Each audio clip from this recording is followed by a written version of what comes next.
네, 강프로입니다. 자, 두산 에너빌리티 봅니다. 오늘 보합권에서 끝났습니다. 시장이 굉장히 안 좋았는데도 불구하고 두산 에너빌리티는 보합권에서 끝났다는 점 굉장히 긍정적인 내용으로 볼 수 있습니다. 그리고 고가 구간에서 그쵸? 어느 정도 매물을 소화해야 되는 그런 구간에 있습니다. 그쵸? 매물을 소화해야 되는 구간에 있고 이 구간을 넘어선다면 추가적인 시세가 나옵니다. 정확히 1대1 비율만 보더라도 25% 못해도 25% 정도의 상승 구간은 잡혀 있다고 보시면 되고요. 그 구간에 내가 최적의 효율을 잡으려면 어떤 관점으로 주식을 봐야 되는지 그 내용에 대해서 이야기를 드릴게요. 자, 근데 그 말씀을 드리기 전에 제가 최적의 효율, 즉 가격을 어떻게 잡아야 되는지 그 내용에 대해서 이야기를 드린다 그랬잖아요. 자, 왜 이렇게 이야기를 드리는지 그쵸? 그것부터 이야기 드릴게요. 자, 두산 에너빌리티는 원전 관련주죠. 그쵸? 근데 최근에 뭐가 있죠? 전기 부족 사태가 있죠. 그러면서 전력공사, 전력 설비에 대한 부분, 변압기를 새로 고치고 용량을 늘리고 전선을 새로 교체하고 용량을 늘리고 이런 작업을 지금 한국에서도 하고 있지만 미국에서도 하고 있습니다. 특히나 미국에서 더 전력 부족 사태에 대한 내용이 좀 심각해요. 근데 이런 상황이 왜 나오는지 아십니까? AI 때문에 그렇습니다. 그렇죠? 근데 전력 부족에 대한 이유는 전기차가 늘어난 부분도 있어요. 기존에는 전기차가 늘어난 부분만 있었다면 지금은 그렇죠? 지금은 AI 시대가 왔기 때문에 여기서 GPU가 대거 투입되고 GPU는 전기를 원래부터 많이 먹습니다. 근데 이런 부분이 그렇죠? 집중돼서 전기를 사용하고 있는 거예요. 그러면 이쪽에 대한 용량을 늘려주는 게 맞겠죠. 근데 전기 공사는 한 번 하면 30년, 40년씩 이렇게 가죠. 그러니까 새로운 사이클을 만난 겁니다. 원래는 기존의 설비로 사용이 가능했는데 지금은 안 된다는 거죠. 근데 지금 뭐라고 있어요? 친환경. 그렇죠?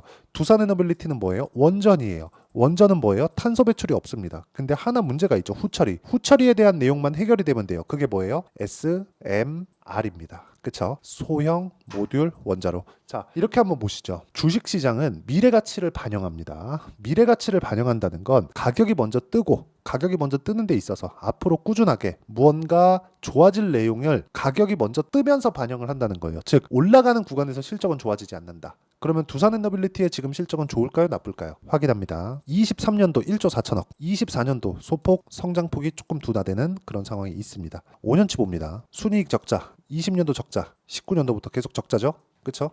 자, 이런 상황이 진행되고 있어요. 물론 소송에 대한 부분이나 여러 가지 내용들이 있죠. 근데 우리가 봐야 되는 내용은 앞으로 원전을 사용할 것인가에 대한 문제입니다. 제 개인적으로 사용한다고 봅니다. 그리고 이 내용은 저만 이야기를 하는 게 아니라 저 같은 사람, 그죠?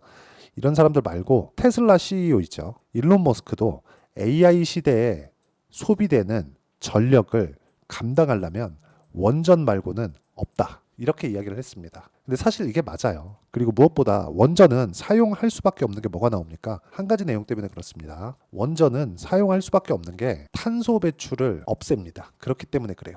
그렇죠? 탄소 배출이 없어요. 그러니까 유일하게 효율적인 에너지원이에요. 근데 위험했는데 그 위험을 SMR 소형 모듈 원자로로 잡은 겁니다. 이걸 기존에는 어디서 사용을 했느냐? 핵잠수함, 핵항모 여기서 사용을 하던 기술을 가지고 온 겁니다. 기존에 있었던 기술이에요. 있었는데 지금 발전을 시켜서 원자로에 집어넣겠다는 거죠. 그렇죠? 발전하는데 사용을 하겠다는 겁니다. 자, 그러면 우리가 이 구간에서 알아야 되는 건 이런 모든 내용에 대한 부분을 가격이 먼저 반영을 한다는 거고 가격, 즉 타점을 잡았을 때 우리는 꾸준하게 수익 낼 수 있는 상황을 만들어갈 수 있다는 겁니다. 자, 그러면 이런 부분을 이해했을 때 지금 두산 에너빌리티는 고가 매물을 소화해야 되는 구간에 있다. 그리고 돌파하는 구간을 정확하게 공략하면 효율적인 매매를 할 수 있는데 그 효율적인 매매를 했을 때 우리가 어느 정도 성과를 낼 수 있는지 그 내용부터 보겠습니다. 자, 내용 보시면 그래요. 이수페타시스 AI 반도체 관련된 종목이죠. 보세요. 어떻습니까? 신고가 구간에서 매매를 한 결과 8% 수익 그리고 어저께 시가에도 공략이 들어갔는데 어저께 18% 강세.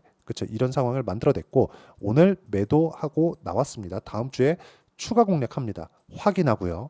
그리고 이 내용에 대한 부분을 제가 여기 소통방에서 모두 공유하고 있습니다. 어저께 부분부터 이야기를 드리면 이수페타시스 지금 방금 전에 보여드렸죠. 그리고 여기 보시면 뭐 성호전자, 캠트로닉스, KBI 메탈 이렇게 진행되고 있는데 이 중에 캠트로닉스를 한번 보시면요. 자, 내용 보시면 올라가는 구간, 즉 신고가를 정확하게 타격해서 공략한 결과 어저께 22% 급등하는 상황이 나왔고요. 오늘 4% 빠졌지만 보유했습니다. 그리고 나서 뭐가 나왔습니까? 다음 주에 제가 매도할 수 있는 구간을 잡을 겁니다. 물론 이 내용도 소통방에서 진행을 하고요. 소통방에서는 10억 만들기 프로젝트를 진행하고 있는데 지금 신고가 구간만 공략하고 있고 두산 에너빌리티도 지금보다 한 10% 정도 추가 상승이 나오면 신고가 구간으로 들어가기 때문에 그때부터 타점이 나오고요. 그 타점에 대한 부분을 제가 10억 만들기 프로젝트를 진행하고 있는 소통방에서 공유하고 있고요. 소통방에서 공유하는 내용 중에 완성된 매매를 보면, 그쵸, 완료된 매매를 보면 자람 테크놀로지처럼 3거래일 만에 75%씩 수익 나는 종목을 잡아갈 수 있기 때문에 매매하는 과정에서 내가 어떤 식으로 가격을 잡아야 될지 잘 모르겠다 하시는 분들은요,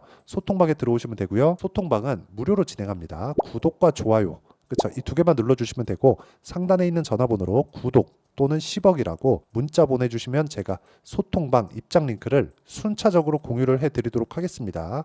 자, 그러면 제가 왜 강한 종목군 그리고 강세 종목군에서 계속해서 놀아야 되는지 그 내용에 대해서 이야기를 드렸는데 어떻게 제가 공략을 하는지도 말씀드렸죠. 신고가.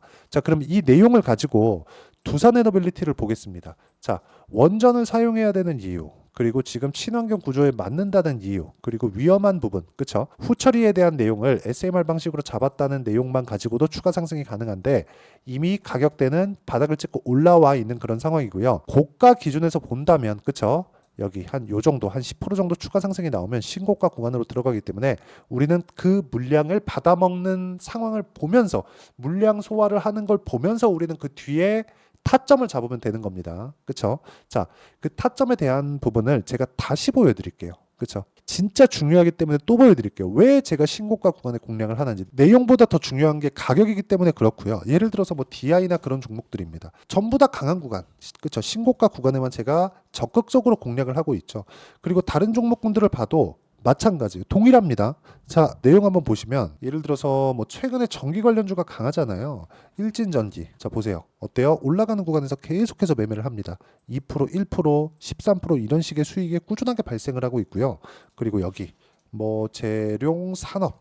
자, 재룡산업 같은 경우에도 여기 올라가는 구간에서 꾸준하게, 그렇죠, 추적한 결과 수익이 지속적으로 발생하고 있는 그런 상황이 만들어지는 겁니다. 그리고 이런 내용을 제가 여기 소통방, 그렇죠, 소통방에서 공유를 해드리고 있으니까 상단에 있는 전화번호로 구독 또는 10억이라고 문자 보내주시면 되고요.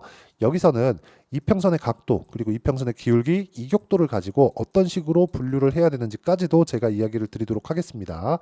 자, 그러면 이렇게 잡는 원리가 있겠죠. 그렇죠. 그 원리에 대한 부분은 여기 두산 에너빌리티의 가격과 단기 보유 전략, 그리고 단기는 2주입니다. 2주 동안 내가 어떤 식으로 해야 수익 전환을 시킬 수 있는지, 그리고 그 가격대를 어떻게 잡아가야 되는지 그 내용에 대한 부분을 담았고요.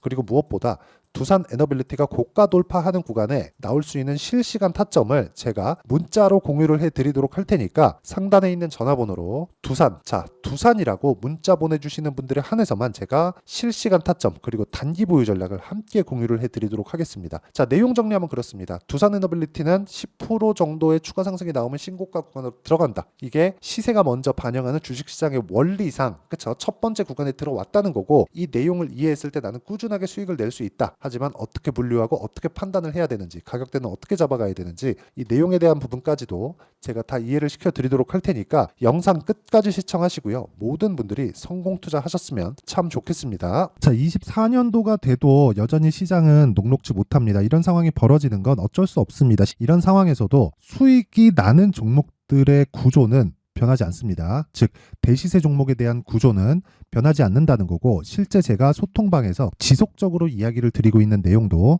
대시세 종목이나 시장 주도주를 공략하는 건 철저하게 가격 분석을 하라고 이야기를 드리고, 가격 분석 이후에는 이슈에 대한 파악, 그리고 이슈를 파악하고 나서는 다시 내가 얼마에 매수할지 그 타점에 대한 부분을 지속적으로 언급을 하고 있습니다.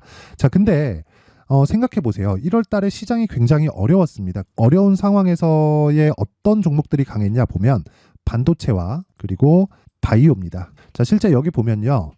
HLB에 제가 실제 매매한 내용을 띄워놓고 보여드리고 있는데 1월 22일부터 매매를 시작해서 4일 동안 31%의 수익 마감이 됐고요. 그리고 여전히 신고가 종목입니다. 자, 그리고 그 다음 어보브 반도체, 이름을 보시다시피 반도체 종목이죠. 그리고 AI 반도체는 지속적으로 강세를 보이고 있습니다. 이 종목도 신고가를 먼저 달성한 이후에 제가 21%의 단기간에 21%의 큰 수익을 내고 마감이 됐습니다. 다시 재공략을 준비하고 있고 이런 부분은 소통방에서 다 공유를 해드립니다. 자, 그리고 그 다음 코세스. 자, 코세스 같은 종목도 당연히 그쵸, 신고가 종목이고요. 그리고 반도체 종목입니다. 이 종목도 영업일 기준에서 이틀 동안 대략 한 15%의 수익 마감이 됐습니다.